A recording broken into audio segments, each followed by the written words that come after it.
Daredevil Born Again is coming to Disney Plus in due time, and the series is shaping up to be pretty amazing, featuring tons of different characters. But one character that I'm most excited to see be in the show is a villain who looks like he comes straight off of a Slipknot t-shirt you'd buy from Hot Topic, and his name is the Muse. He's an extremely demented artist that uses the blood of his victims to create his masterpieces, as he'd say, and is a truly horrifying character. Just look at his menacing design.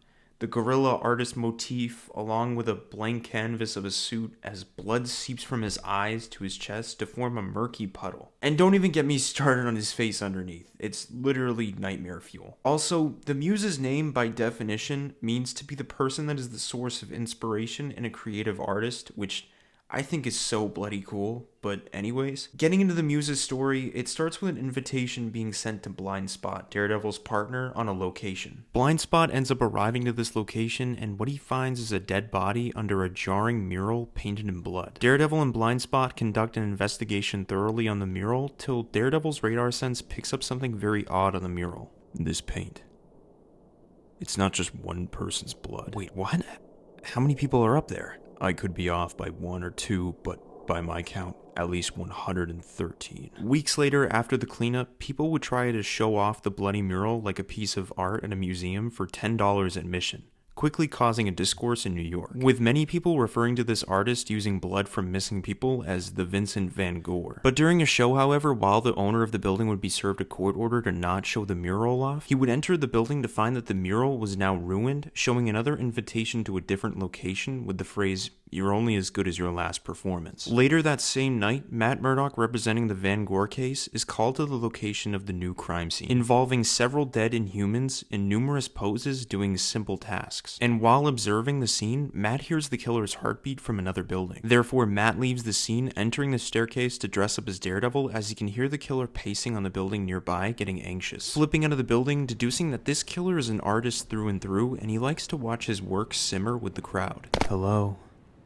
Did you like my work? As the Muse would use some sort of new power to draw in senses and smells, causing Daredevil to experience sensory overload, with the Muse repeatedly asking Daredevil if he likes his work, till Daredevil throws his billy club at the Muse, only for him to break it like a twig, displaying his raw power, before pulling the pin off of a fake grenade, making his grand exit. Days later, the Muse would then strike again, kidnapping the judge on the Van Gogh case, causing Blind Spot there by coincidence to leap into action, as Blind Spot would follow Muse down into a sewer system to find him with several different important figures of New York tied up to be parts of his next bloody mural, believing that this new art piece that he'll be working on will top the last two indefinitely, because the Muse's next piece will be about injustice, as he'd start to cut off a cop's ear to start the process, only for Blind Spot to make his presence known to draw the Muse away from his victims to enact a wild goose chase, so Blind Spot could circle back and rescue the hostages and fight the Muse one-on-one while he'd be lost in the sewers. But seeing that the Muse would be too much for him, he tried to escape the sewers and call Daredevil for help, but in trying to leave the sewers, the Muse would pull him back in. And after Blind Spot's kidnapping, Daredevil would scour New York with his radar sense, literally melting his brain till he'd find where Blind Spot would be held. Meanwhile, Blind Spot finds himself in the Muse's menagerie of horrors, with the Muse telling Blind Spot that he's really special because he's getting a behind-the-scenes look at a true artist's work. As the Muse looks out at his work of brains hanging from the ceiling, telling Blind Spot that he knows what he's doing is morally wrong, but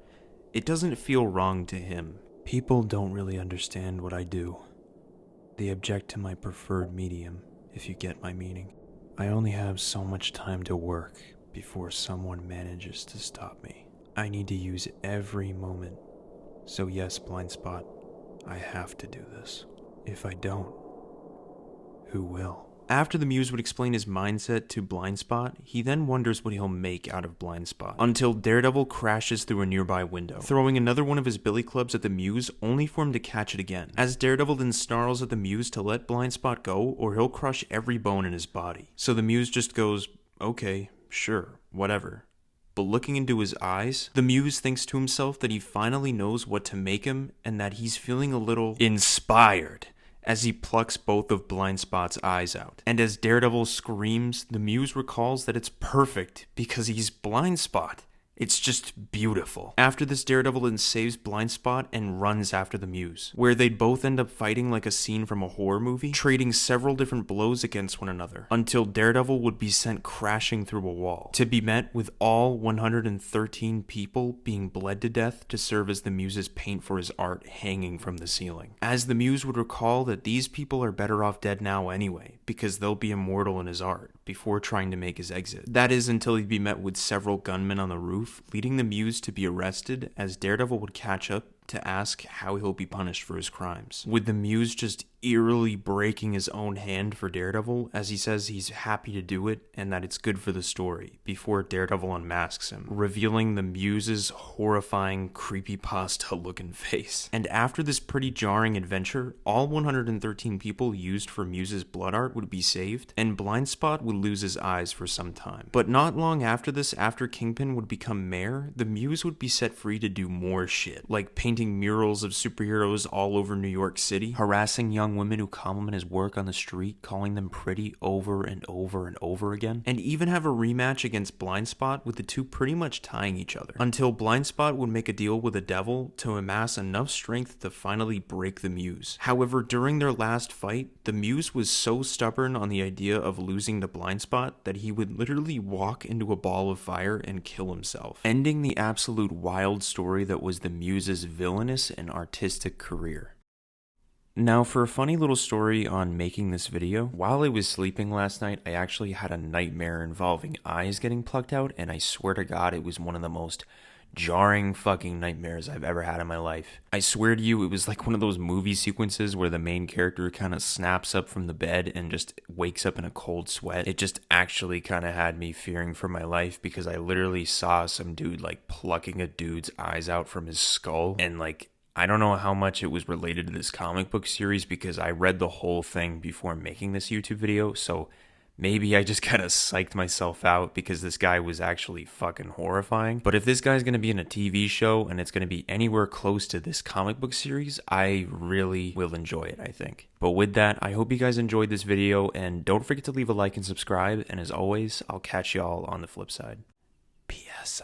I'm also going to make a video about James Gordon Jr. pretty soon, so my mind's gonna get a little fucked up again.